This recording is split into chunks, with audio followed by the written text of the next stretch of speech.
क्या नाम आपका है? मेरा नाम क्षमता यादव है।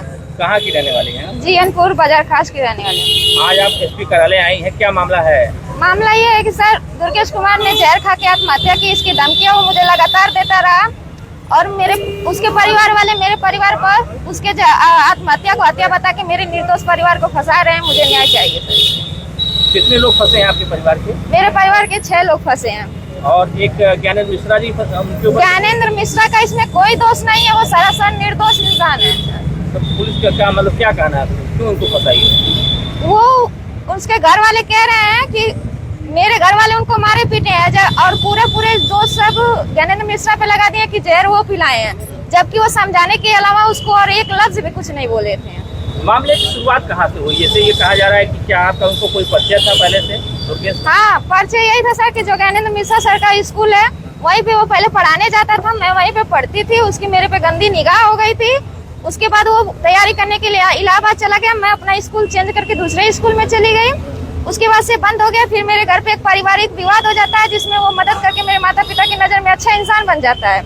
उसके बाद से वो धीरे धीरे बात करने लगता है मुझसे और फिर वो बातचीत को जब आगे बढ़ाना चाहता है तो मैं कहती हूँ मैं ऐसी लड़की नहीं हूँ जैसा तुम समझ के मुझको गलत इस्तेमाल करना चाहते हो। मैं वहीं से बात बंद कर देती हूँ। उसके बीच में वो वहीं पे नौकरी लग जाती है। फिर वो मेरे पीछे आगे पीछे बुलेट लेके घूमने लगता है, कहता है अब मेरी नौकरी लग गई है, चलो अब तुम मुझसे बात कर लो, अब मैं इतना बड़ा पद पे आ गया हूँ। मैं कहा मैं तुम्हारे नौकरी की लालच नहीं करती हूँ, तुम्हारे पैसे की लालच नहीं करती हूँ, मैं तुमसे बात नहीं करूंगी। जब वो इस तरह हार जाता है तब वो मुझे धमकी देने लगता है कि आज अगर तुम मुझसे बात करने के लिए हाँ नहीं करोगी तो यहीं पे मैं जहर खाऊंगा, हाथ काट दूंगा। इन सब का वीडियो बना के वो मुझे व्हाट्सएप पे भेजता रहता था और इसके डर की वजह से मैं उसे बात करने के लिए हाँ कर देती हूँ जिसकी जानकारी मेरे माता पिता की नहीं होती है।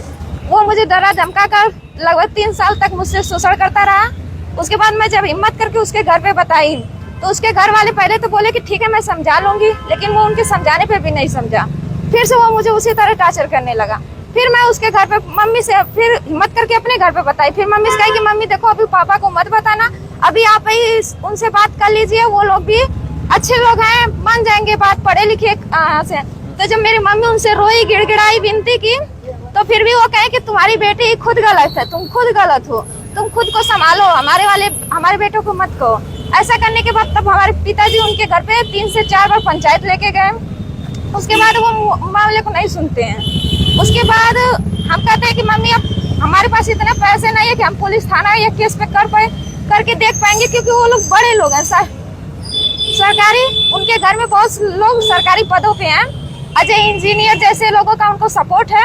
वो अजय इंजीनियर से भी मेरी बात कराते थे, जो मुझे उसके साथ संबंध बनाने के लिए कहता था कि बनाओ वो जो कह रहा है तुम्हारे साथ। कौन है अजय इंजीनियर? कौन है अजय इंजीनियर? वो दुर्गेश के रिश्तेदार में आते हैं, कोई ऐसे हैं। तो घटना वाले दिन क्या हुआ, कैसे क्या? घटना वाले दिन सर वो जब मैं उसे मेरे घर वाले मना कर दिया कि एकदम उससे बात नहीं करनी है तो मैं एकदम बात बंद कर दी। मैं अपना मोबाइल पे उसका फोन लगातार 200, 300, 400 नंबर से मुझे लगातार फोन करता था। मेरे घर वाले कहे कि अगर एक भी फोन उठ जाएगा तो अच्छी बात नहीं है। ये इतना जब मामला बढ़ चुका है तो मैं फोन नहीं उठाई उसका, तो वो गड़ासा लेके मेरे घर पे घुस गया। कह रहा है अब तो क्षमता तुमको मुझसे बात करनी पड़ेगी। तो उस दिन मेरे घर पे मेरे पिता नहीं थे, मेरे भाई सब थे। तो वो सब कहे कि देखो मामला गांव में फैलाओ मत, तुम पोखरे पे चलो, मैं अपनी बहन को लेकर वहीं पे आता हूँ, वहीं पे सब मामला सेटल कर लेंगे। मेरे भाई सब इज्जत के मारे मुझे तो नहीं लेके खुद गए, कहे कि आज उसको हम लोग समझा देंगे कि ऐसा बात नहीं है, ज्ञानेंद्र मिश्रा को भी बुला लिया जाएगा वहाँ पे। मेरे भाई सब जब वहाँ पोखरे पे समझाने गए, वो समझने के लिए राजी नहीं था, इसलिए वो सब हाथापाई पे थोड़ा सा उतर गया। मारने के बाद उसके बाद फोन किया गया ज्ञानेंद्र मिश्रा को, जिनके पास हम मेरे माता पिता जाके रोए गिड़गिड़ाए थे कि इज्जत की सवाल है, लड़की को बचा लो। उसके बाद वो थे नहीं, वो किसी मित्र के साथ द्वारी घाट गए थे। वो बोले कि उसको वहीं पे बैठा के रखो, मैं आता हूँ तो उसको समझा रहा हूँ। उसके बाद वो सर लगभग 1-2 घंटे बाद आए। मामला ये सब मारे थे शायद 1 बजे से हाथापाई हुई थी, लेके बैठे से सब 3 बजे सर आए, उसको समझाए। अब जो भी समझाए होंगे बाद उसको समझाने के बाद वो उनकी बात मान के कहा कि ठीक है मैं आप सभी लोगों से माफी मांगता हूँ, मुझसे जो भी हुआ गलती हुआ। और फिर वहीं से समझाने के बाद सर वो सबसे माफी मांग के अपना बुलेट लिया और वहाँ से चला गया। और वहाँ से जाने के बाद शायद वो ज्ञानेंद्र मिश्रा सर की बात का बुरा मान गया, मेरे भाइयों से माफी मांगने का उसका बुरा मान गया, या जो भी मारे थे बहन की इज्जत बचाने के लिए, उसी के आक्रोश में आया वो फिर और जाके घर पे अपना कहीं जहर खा के मर गया। और उसका सारा साजिश ज्ञानेंद्र मिश्रा सर पे डाल दिया।